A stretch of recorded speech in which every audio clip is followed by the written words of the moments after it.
मेरा नाम अभिनव है। जब मैं 12 साल का था तब बुआ की शादी मेरी माँ ने ज़बरदस्ती एक शराबी से करवा दी। मेरा फूफा एक नंबर का आवारा था। उस समय मैंने पापा मम्मी से बहुत मना किया था, लेकिन उन लोगों ने मुझे डांट दिया। जब से मैंने होश संभाला, बुआ पर माँ के अत्याचार ही देखे। बुआ ने मुझे पाला था, इसलिए उनसे मेरा लगाव कुछ अधिक था। बुआ की शादी के बाद मैं बहुत रोया था। अपने माता पिता से बात करना बंद कर दिया था। उन लोगों ने मुझे हॉस्टल भेज दिया। मैंने मन लगाकर पढ़ाई की, जिससे मुझे बड़ी कंपनी में नौकरी मिल गई। आज मैं 10 साल के बाद घर आया। मैंने अपनी माँ से बुआ के बारे में पूछा, पर माँ ने जवाब नहीं दिया। मैं सीधे घर से निकलकर बुआ के ससुराल पहुँचा, पर बुआ वहाँ नहीं थी। मैंने बुआ के घर वालों से पूछा। उन लोगों ने बड़े रूखे स्वर से जवाब दिया, भाग गई, हम नहीं जानते तुम्हारी बुआ कहाँ गई। तभी मेरी नज़र एक महिला पर पड़ी जो कम उम्र की थी। वह मुझे आंखों से कुछ बताने की कोशिश कर रही थी, पर मुझे समझ में नहीं आ रहा था। मैं उनके घर की कुछ दूरी पर बैठ गया और सोचने लगा, आखिर इन लोगों ने मेरी बुआ के साथ क्या किया होगा। तभी एक छोटा बच्चा मेरे पास आकर बोला, तुम्हें मेरी मम्मी मंदिर में बुला रही हैं। मैं उठकर उस लड़के के साथ मंदिर गया जहाँ वही औरत खड़ी थी। उसने मुझे मंदिर के पीछे आने का इशारा किया। जब मैं वहाँ पहुँचा, देखकर दंग रह गया। मेरी बुआ वहाँ ज़मीन में लेटे करहा रही थी, एक जिंदा लाश की तरह। मैं उनके पास बैठ गया और बोला, बुआ। बुआ मेरी आवाज़ सुनकर उठ गईं। बुआ की आंखों से आंसू बह निकले। मैंने उन्हें सीने से चिपका लिया। मैं भी रोया और वह भी खूब रोई। उस भली महिला ने हम लोगों को चुप कराया। उस महिला ने बताया, मैं इनकी देवरानी हूँ। जब से मैं इस घर में आई हूँ, मैंने इन्हें नौकरों की तरह ही काम करते देखा है। जब मैं इनका हाथ बटाने लगती तो सास मुझे धक्का देकर कमरे में बंद कर देती थी। इतना ही नहीं, रात को मेरा जेठ नए नए व्यक्तियों को लाकर भाभी से उनकी रातें रंगीन कराता था, जिससे उसे अच्छा पैसा मिलता था। पर आपकी बुआ दिन पर दिन टूटती जा रही थी। जब इनकी हालत ज़्यादा ख़राब हो गई तो वो लोग इन्हें सरकारी अस्पताल में भर्ती करके भाग आए। मुझसे रहा नहीं गया। मैंने अपने पति को बहुत समझाया और पाप का भागीदार ना बनने की सलाह दी। वो मान गए।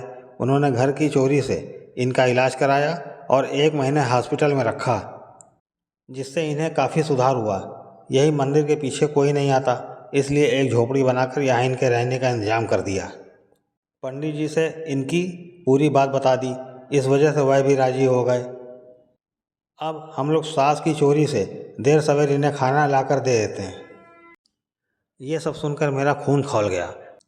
मेरे माता पिता के पास किसी चीज़ की कमी नहीं थी।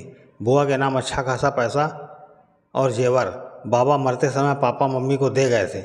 उनके लालच के कारण बुआ को इस नर्क से गुजरना पड़ा।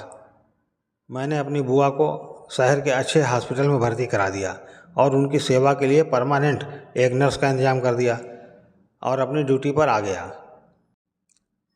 ड्यूटी पर आकर मैंने 15 दिन की छुट्टी की एप्लीकेशन दे दी और ईश्वर की कृपा से मंजूरी भी मिल गई।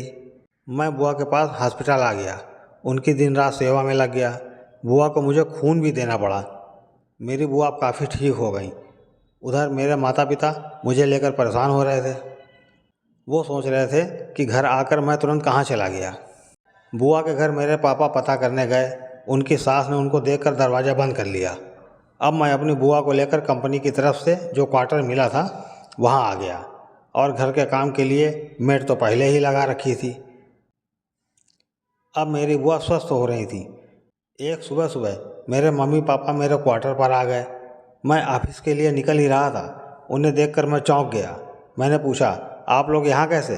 पापा बोले, बिना बताए तुम घर से कहाँ चले गए? घर पर बैठे भी नहीं, बुआ के बारे में पूछ कर निकल गए। माता पिता तो कुछ है ही नहीं, तुम्हारे लिए हम कितना परेशान हुए। मैं सुनकर गुस्से में बोला, पापा शर्म करो। आपने अपनी जो छोटी बहन के साथ सुलूक किया है, कल को आपकी बेटी की शादी होगी, उसे भी किसी शराबी आवारा के साथ ब्याह देना और फिर पीछे मुड़कर भी ना देखना। बाबा ने बुआ की शादी के लिए क्या नहीं छोड़ा था, जो आपने दहेज ना देना पड़े इसलिए बुआ की शादी ऐसे शराबी आदमी से कर दी, जो दिन रात बुआ को यातनाएं देता रहा। आप लोग बुआ को कम दुख देते थे, जो वहाँ भी दुख मिला। मेरी माँ तो पराया घर की थी, पर आप तो उनका खून थे।